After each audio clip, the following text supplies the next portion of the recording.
everybody has guilty pleasures. I'm comfortable being nude. I feel like everything about me that needs to be known is already out there, and if it's not out there, it's nobody's business.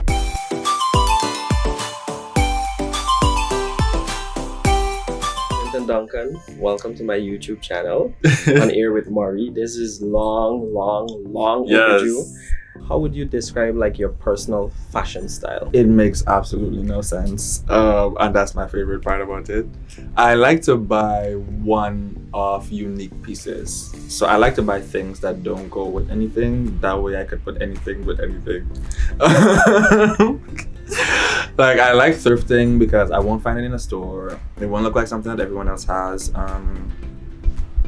I don't mind hand-me-downs, especially if it's from like the 50s, the 60s, or the 70s. Those are super cool to me. And then I mix that in with a little bit of like luxury stuff. So I might like wear something from like Gucci or Prada, but then I might have something that costs like literally $2. But that's cool to me because if it's fashion, it shouldn't be unattainable, and you shouldn't have to go above and beyond your means to like express your style, represent your style. And I feel like just sticking to what you like and what you feel comfortable and confident in, you know, eventually it'll catch on. Right now, I think that I can get away with a lot of things that most people won't get away with. And it's not even because it's good style, it's just that people say, oh, it's Clinton, you can just do what you want. And that's kind of the mentality you have to have with fashion. Just do what you like. Oh, so with that concept in mind, how would you describe fashion? How would I describe fashion? It's kind of like saying who you are without saying who you are.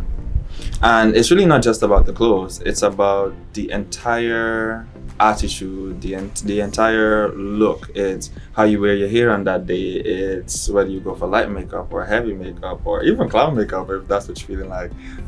It's why you choose certain boots with certain jeans. So it's really self-expression. But then on the flip side, when it comes to my personal style, I just ignore everything and do what I like. So I have to know about it and follow it for work purposes to know about it. But then when it comes to my personal style, it's like learn the rules and then break all of them. How comfortable are you being naked? I love my body. I'm not a nudist, but I'm comfortable being nude. I believe that when it comes to male bodies, and specifically black male bodies, we police them a lot more than we policed white men. I kind of have a sort of a vendetta to change that narrative. I am willing to show everything except my penis on camera. So we can see everything. I mean, but I've been like, my butt is on Instagram. Like, I've been nude. Okay, so... Kim, I see you. Yeah, I wouldn't do full frontal, but anything else I'm comfortable with. I understand the art that is me. How satisfied are you with your personal strides? Very. I feel like it's possible to be both contented while still aiming for more. And when it comes to career goals, I won't be satisfied until I'm the editor-in-chief of Vogue. And that's good. Right. It's about time we get a career. Exactly. It's been my dream job. Literally, I wrote that on my application for Facts and Roses competition with Michelle Cole. And ironically enough, I just signed up for Anna's masterclass. I saw a video with her the other day, and I was like, she is just a powerhouse. A fucking powerhouse. She enters the room and everybody's like, so that's the aim. And I mean, I'm not a unrealistic opportunist or unrealistic optimist, but I am an optimist. So if I see something, I can work out like a logical way of getting to that thing. If it means educational achievements, if it means networking, if it means, XYZ, there's always a way to go about getting what you want in a way that has integrity. So you are driven by your heart, you're driven by your talent, and you're driven by your instinct. And if you start to question and look at what people are doing to the left of you or to the right of you, you are going to lose that clarity of thought. I don't believe in like having a rigid like checklist or like life plan, but it's a way of manifesting. You have to know what you want and when you want it, to be able to go after it, to be able to like work towards a goal. So I've always been that way. Like a year from now, I know what I want to do. Just when COVID hit, not being able to work was extremely depressing for me. And Michelle Cole was one of the people who I had like the conversation of like being a creator who can't create because of COVID. And part of how I worked through that was that, well, she's like, well, you have this downtime. Maybe this is God saying that you should fucking rest and use this time to plan and strategize. I guess it's the same thing people do when they're in prison because you don't have anything else to do. So you just plan and strategize about when I get out, what I'm gonna do. So I had this like 5-year plan that she helped me work on. So I legit know what I want to be doing every year for the next 4 years. So tell us about that. No. Wow. You're not gonna tell us even just a peek? Like it's fashion related, it's art related, but when it comes down to the specificities of it, y'all can see it when it's done. All right, so I guess we have to stay tuned for that. Right. I mean, that's how you keep the audience. And I mean, over time you develop that skill because you realize like you might be excited for yourself, and then over time people are not really excited for you. Like they say they're happy for you, right? Or behind, they're rooting for you to fail. From your perspective, what do you think is lacking from the local fashion industry? How could I respond to this without ruffling some feathers? Ruffle the feathers. It's a couple things, and I might get some flack for this, and you can keep this in the edit. I don't mind. We need to we need more industry support. That's one. We need to be able to marry art and fashion with the business that is art and fashion. And I feel like right now there's a big gap in between, because the people who have the money to invest rather invest in sports, which I understand, and the artists who are creating don't necessarily have the channel to go about the business way. Even like getting something set up at GRA or clearing something at customs or going for a small business loan or a grant, those aren't, we don't have that knowledge. And that's what we need. We need to say, okay, you're a really good designer, you can make all of these clothes, but then you need marketing information, you need business registration information, you need legal information. And a big part of the issue is that in Guyana, we have to be all of those things ourselves. So you have to be the creator, the marketer, the manager, the PR person, the photographer for your, for your business to roll off. We could say, okay, then a way around it is to collaborate. But then if I doing all these things for me, you doing all these things for you, she's doing all these things for her, when are we going to find time to collaborate to fix the issue that preventing us from collaborating, if that makes sense? Outside of that,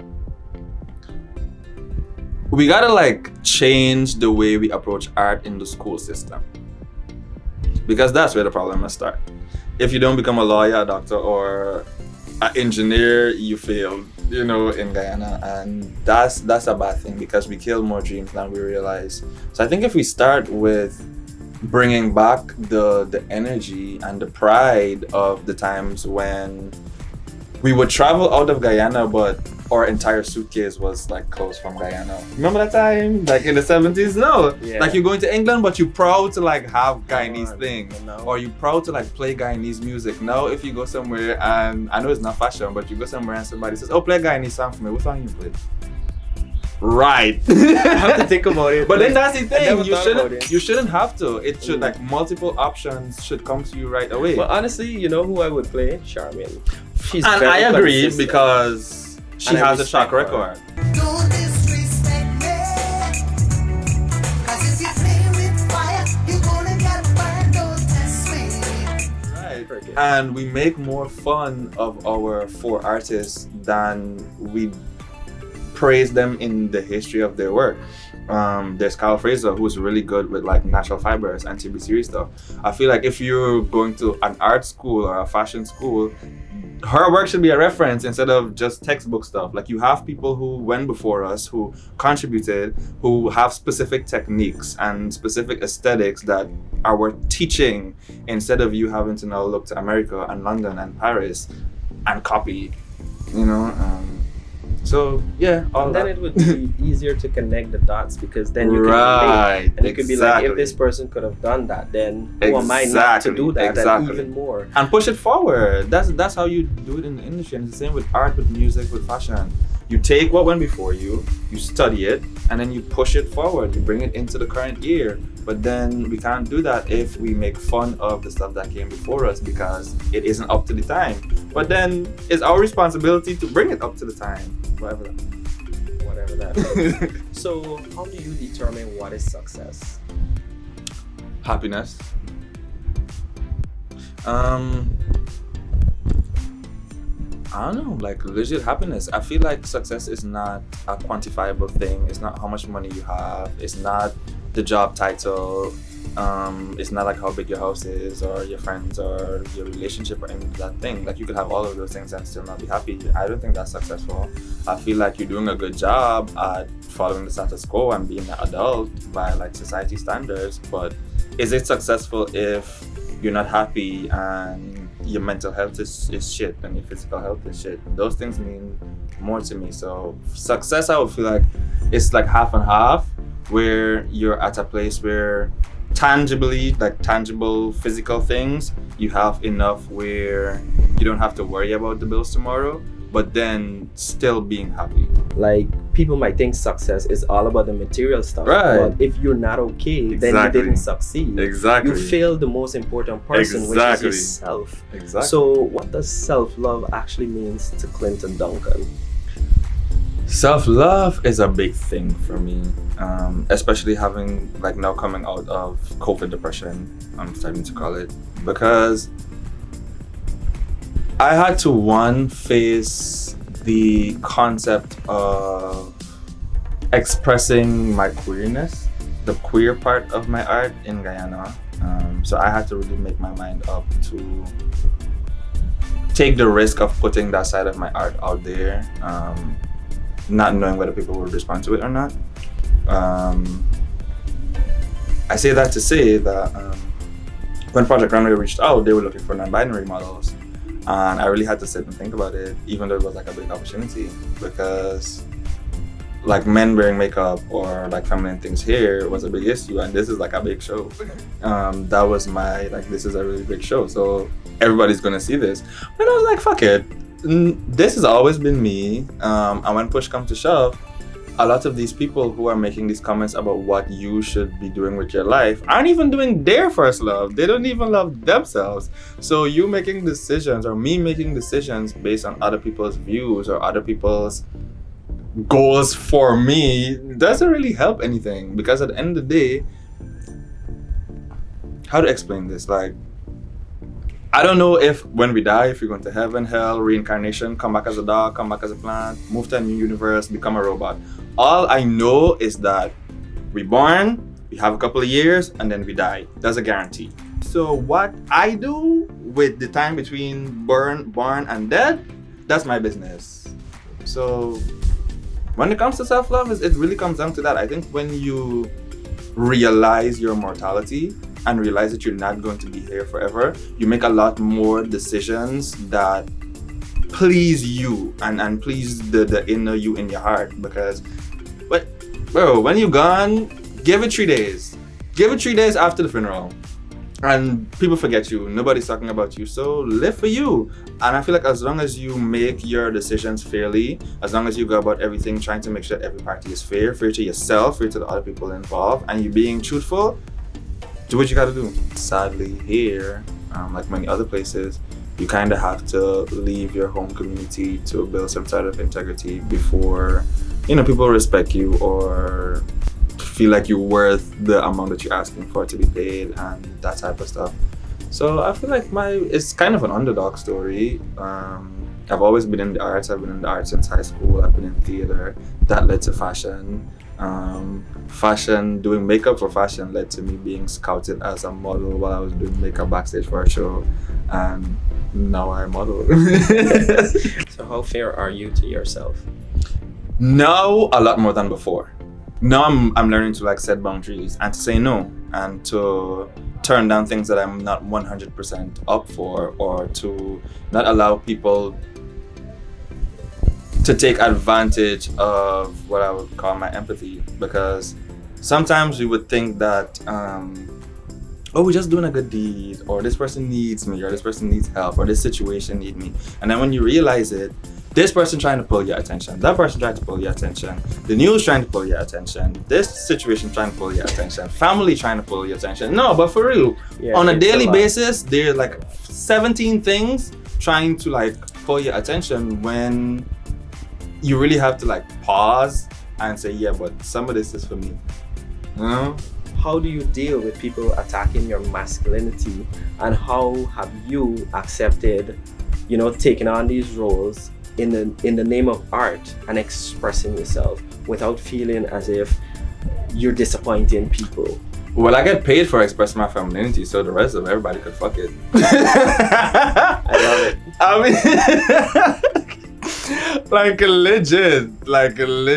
If I put on a dress and some makeup and work for, let's say the shoot lasts for like 2.5 hours, I would make more money than I would have made using my law degree in Guyana for 2 months. So I really don't give a fuck. It's all about the bag. I mean, listen, if Tyler Perry could put on a dress as Medea and make money off of it and people not attack him, then what's the double standard? I get you. You know, people always try to accept queerness when it's in a campy way, when it's in a comical way, when it's a straight man pretending to be a girl or pretending to be feminine. But when somebody who's actually somewhat feminine does it, we got issue with it. So why we can't make money from the own thing that y'all trying to make money from? But it really comes down to knowing yourself before even attempting to get into the game, because everyone will try to influence you. Art, babies, and black people. Those are the things that like rest in my heart. Like anything to do with art, anything to do with children, and anything to do with black people, black activism, black history. You can see that all over my feed. Are you dating anyone? Yes. So you're taken. So people looking at you. You asked if I'm dating. Yeah. So you're not taken, but you're dating. I know, trust me, I know what you're talking about. I say the same shit. I'm like, there's a big difference between dating and being in a relationship. Let's say it this way. There's one person in the picture, and I'm not entertaining anyone else. So it's exclusive. Yeah, I could go open a dictionary and figure out whatever the meaning. The weirdest meal combination that I enjoy. Mango pickle dipped in red Kool-Aid. You said weird. I've never heard of that. But that is interesting. That is interesting. It's just like the watermelon and mustard the other day trending, and I'm like, and then there was the peanut butter mug cake. I had my nephew try it, and I was like so skeptical, and I was like, dude, are you gonna eat this? He's like, yeah, I'll probably eat it again. I'm like, you're just weird here. No, you're the weird one. Touche. Some of them actually don't taste that bad. So is there anything else you would like to share with us as we come down and, you know, close our conversation off? I guess this is the place where you say one of those cliche, follow your dreams. It's okay. We're not gonna be the regulars. We're not gonna be the regular regulars. We're not gonna do that bullshit. We're gonna take it from within and whatever it is. But what I will say on a serious note, you always know what your purpose is. You always know what you came to do, and you know, like from a child. Even as you get older, as you go on to do other more practical things, which we understand why you have to do those practical things, at the back of your mind, the thing that you came to do is always there, never really goes away. So what I want to say is, come back to like the cliche thing, is it's never too late to like change your mind and go for it. So it's like, it's really never too late. If you feel that this is the thing that I'm supposed to do, that I was sent here to do, what I came here to do, just do it. And don't wait to like for everything to be perfect. Don't wait to like have the entire budget or have all the equipment or have everything set up. just start. If you have a pencil and pen and you can start with that, just start. The next day something else could be added to it, and the next day something else could be added to it, and before you know it, the thing is in front of you. If you really sit and think about it, 99% of the things in our lives right now are things that we worked towards 3, 4, 5, 6, 7, 8, 9, 10 years ago, and there's always a connection. So don't give up on the thing. And this is the end.